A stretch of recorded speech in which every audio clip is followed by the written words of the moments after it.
Dracula, pages 142 to 148. I must prepare you for Van Helsing. Some of the things he does may seem unusual, but we must trust what he says is for the best, because he knows what he is talking about better than anyone else. He is one of the most brilliant scientists living today, as well as the kindest and best man ever born. I have complete confidence in him. I have asked him to come at once.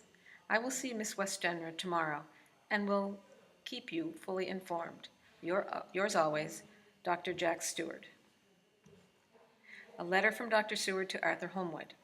September 3rd. My dear Art, Van Helsing has come and gone. He came with me to see Lucy while her mother was out, so that we were alone with her. The professor made a very careful examination, and he will report to you. I can tell that he is very concerned, but he says he must think before he speaks. You must not be angry with him or with me for making you wait, Art, because his silence means that all his thoughts are working for her good. He will speak plainly when the time comes, believe me. Well, about the visit. Lucy was more cheerful than on the day I first saw her, and certainly looked better.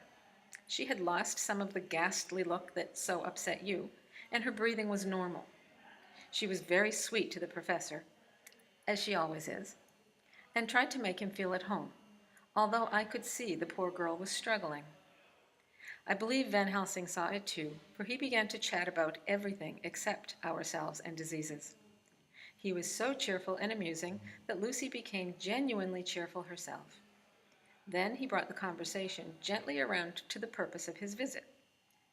He said, in his funny Dutch English, "My dear young miss, I have the so great pleasure to see you are so much beloved.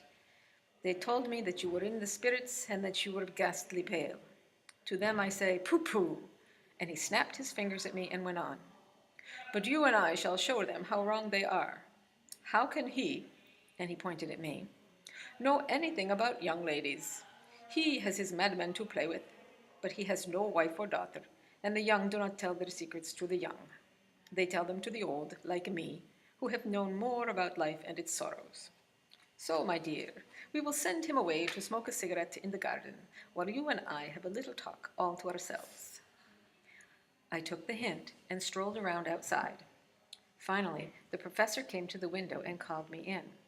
He looked serious, but said, "I agree with you that there has been much blood lost, but I can find no cause. And yet there is cause. There is always cause for everything. I must go back home and think.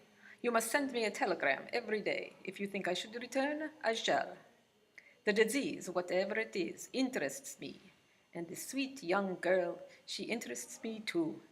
She charms me, and I would love to come for her sake, if not for yours." And he would not say a word more, even when we were alone. And now, Art, you know everything that I know. I shall watch over her. I hope your poor father is better. It must be terrible for you to be torn between two people who are both so dear to you. I respect your feeling of duty to your father. Please don't worry too much about Lucy. If I think you must come to her, I will let you know. Dr. Seward's Diary, September 4th. Our zoophagous patient continues to be interesting. His outburst yesterday came at an unusual time. Just before noon, he began to grow restless.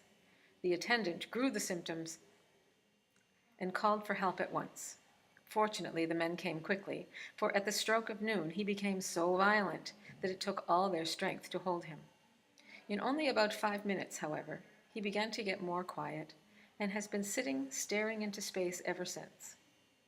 My hands were full when I got in, for some of the other patients had been badly frightened by his screams. I can understand why, for the sounds disturbed even me, and I was quite far away at the time. It is now after the asylum's dinner hour, and Renfield remains sitting in a corner with a dull, woebegone look on his face. Later, another change. At 5 o'clock I looked in on him and found him seeming as happy and contented as he used to be.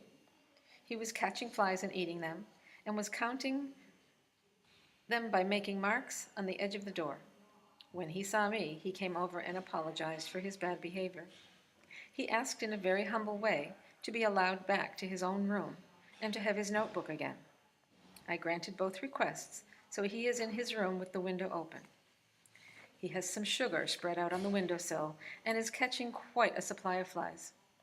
He is not now eating them, but is putting them into a box and searching the corners of his room for a spider. I tried to get him to talk about the past few days, but he would not respond. For a moment or two he looked very sad. Then he said in a sort of faraway voice, as though saying it rather to himself than to me, "All over, all over. He has deserted me. No hope for me now unless I do it myself." Then he asked me, "Doctor, won't you be very good to me and let me have a little more sugar? I think it would be a very good thing for me." "And the flies?" I said. "Yes, the flies like it too, and I like the flies. Therefore, I like it." I got him a double supply of sugar and left him as happy a man as any man in the world. I wish I could figure him out. Midnight. Another change in Renfield. I had been to see Miss Westenra, who seemed much better, and had just returned when I heard him yelling. I reached his room just as the sun was going down, and from his window I saw the red glow disappear below the horizon. As it sank, he became less and less excited, and then, as it vanished, he crumpled onto the floor. Within a few minutes, though, he stood up quite calmly and looked around. I signaled to the attendants not to hold him, for I wanted to see what he would do. He went straight over to the window and brushed out the crumbs of sugar. Then he took his fly box and emptied it outside, and threw away the box. Then he shut the window and crossed over, sat down on his bed. All this surprised me, so I asked him, "Aren't you going to keep flies any more?" "No," he said. "I am sick of all that rubbish." He certainly is an interesting case. His greatest excitements come on at high noon and at sunset. Can it be that the sun has some evil influence on him? We shall see. Telegram from Seward, London, to Van Helsing, Amsterdam. September 4th. Patient even better today. Telegram from Seward, London, to Van Helsing, Amsterdam, September 5th. Patient greatly improved, good appetite, sleeps normally, good spirits, color coming back. Telegram from Seward, London, to Van Helsing, Amsterdam, September 6th. Terrible change for the worse.